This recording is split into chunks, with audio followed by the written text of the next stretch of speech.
Hi guys, well today we are going to be taking a look at the new GIGABYTE P34W V5. So GIGABYTE has actually been holding off the release of the Skylake notebooks until kind of the end of the year, and this is likely to be one of the most popular offerings available. So V5 is going to feature a whole host of exciting hardware, including that Intel Skylake CPU, the 6700 HQ, 16 gig of DDR4 and NVIDIA's GTX 970M. The biggest attraction with V5 is that GIGABYTE claim this to be one of the most powerful slim 14-inch notebooks. So as such, the thickness is just 20.9mm, and this notebook weighs a mere 1.7 kilos, and yet still offers some of the latest and greatest hardware, as we're going to find out. So what is the cost of such a product? Well, as it stands right now, V5 is available in the UK for just under £1,300, and then over in the States you're looking at around $1,600. So that's quite a fair amount of cash, and as we progress through our video it should become apparent whether this mini powerhouse is really worth such a figure. So let's begin. Right guys, well, we're going to start with a quick unboxing on our V5. So here we've got the packaging, as you can see, very well presented and decent quality as well. So on the front there we've got the depiction of the V5 notebook itself, and over on the back very much the same. Not a lot to talk about here except to say that on the top there we've got the specifications label, gives you an idea of what's inside, and also the serial number there, just in case you need to get in contact with technical support you'll need to refer to that label.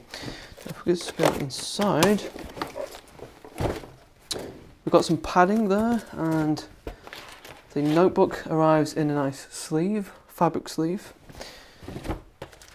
Got this plastic folder here with the user manual and the driver CD. And then last of all,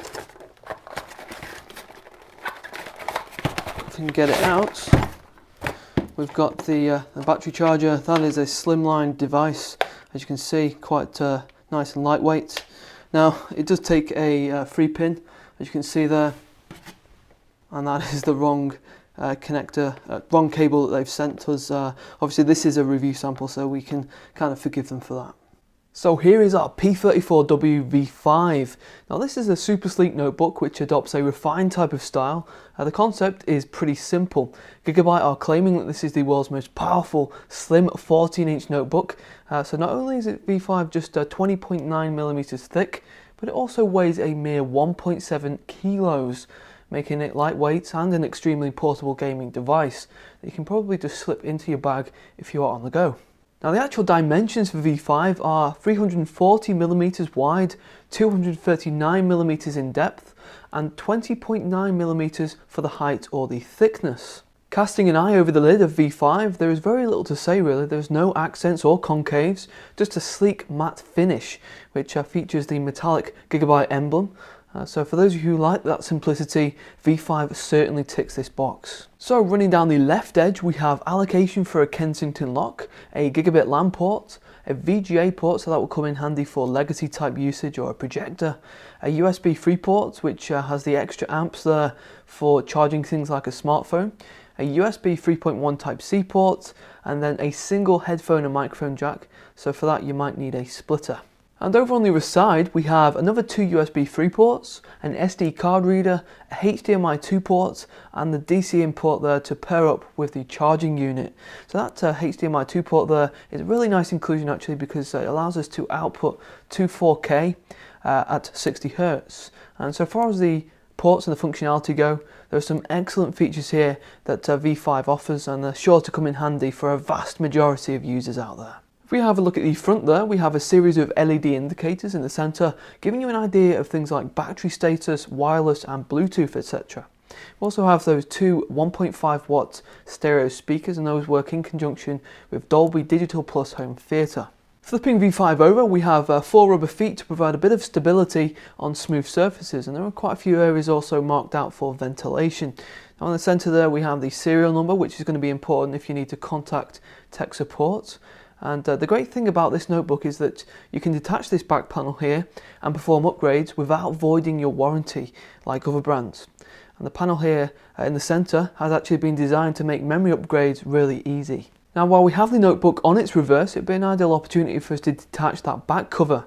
So we've already removed all of the screws, there are 15 in total, and so this panel just lifts off and gives us a really nice overview of the internal components of V5. Now the CPU sits directly next to the GPU and it shows the same dual heat pipe and cooling fan design. So that chip there is indeed the Intel Skylake Core i7-6700HQ.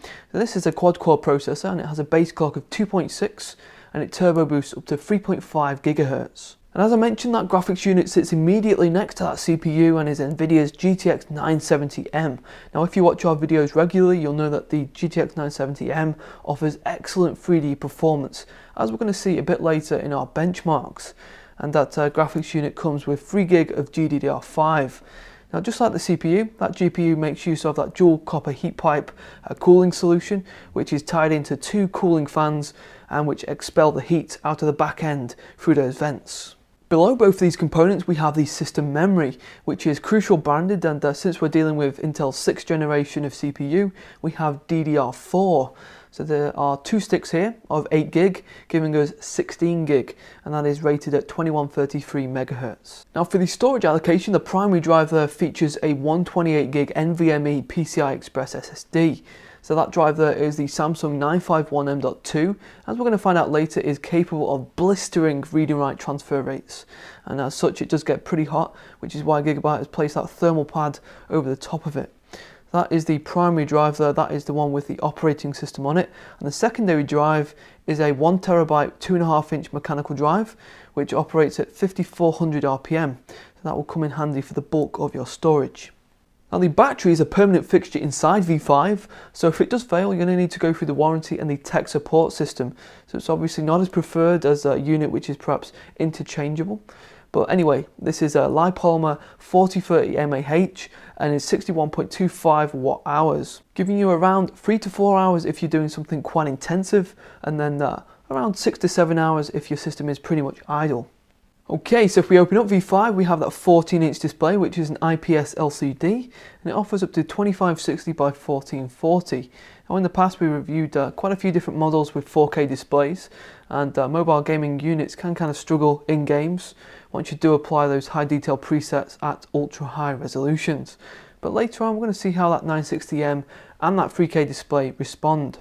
Just above the display there we have those light sensors and a 720p webcam and the microphone to kind of join with it. So that comes in handy if you're going to be wanting to do a bit of streaming, or you need to do a video or an audio chat on something like Skype.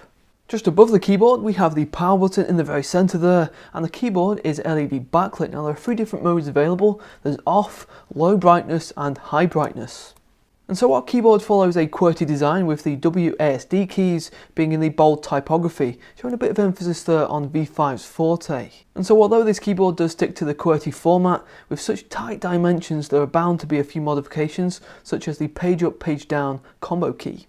And then finally we have the touchpad, which blends into the palm area, and this touchpad is really smooth and actually very well made. It features a single horizontal band which acts as the left and right clickers for mouse functionality. Okay, so we've taken a detailed look at V5, and now it's about time that we performed a few benchmarks just to see how capable this machine really is. So we're going to do a boot into Windows 10, which V5 comes bundled with. We're going to see the read and write performance, what that is like, and then we're going to have a look at a few game benchmarks while monitoring the CPU and the GPU temperatures. We're also going to do a quick sound demo to demonstrate how noisy V5 is while we are in game. Okay, so first of all let's boot V5 and see how quick we can get into Windows 10 from a cold boot.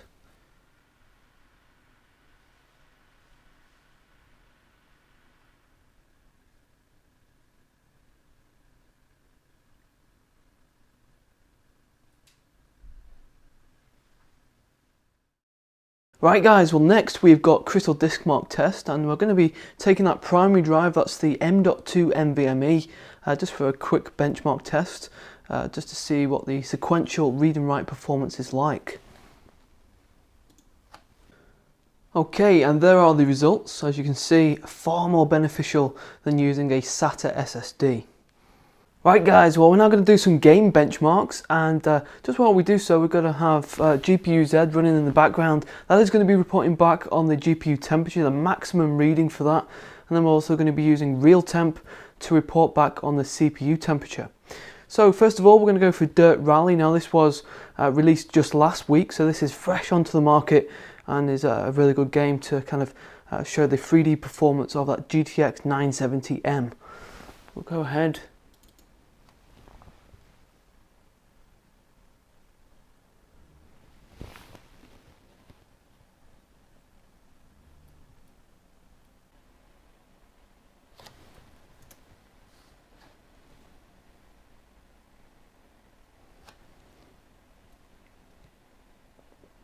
Okay, let's go into options first of all, and into graphics. Video mode, just make sure that we've got the resolution set and our VSync is selected as off. And the preset is going to be Ultra.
Okay, so that is quite a long benchmark, but there is a result.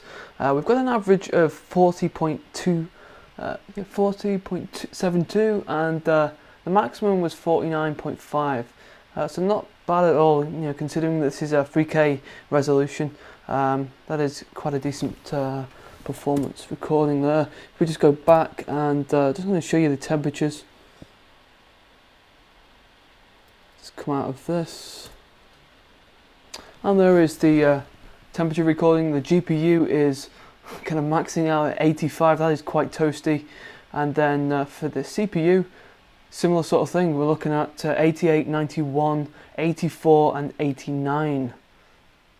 Okay, and we're also going to be taking a look at Thief, and if we just go into the options, first of all, we're just going to check, yeah, we're using 2560 by 1440, and we've got the VSync off, and if we just go into the graphic preset, we're set to very high, and we'll go in.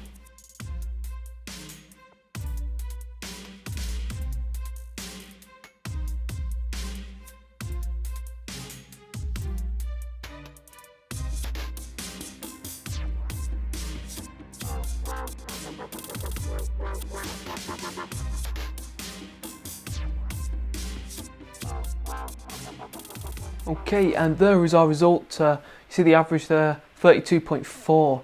So it did struggle a bit here with 3K resolution and very high preset. So to be honest with you, I think it would be better, rather than having the 3K resolution on this particular display, 1080p would be sufficient. And actually, for 14 inches, it still would look pretty good, and we'd be able to max out the presets and have really good frame rate. So 3K perhaps not ideal for this type of setup. And just while we're in the game, we'll just get the microphone as close to the GPU and the CPU fan, just to give you an idea of the noise levels.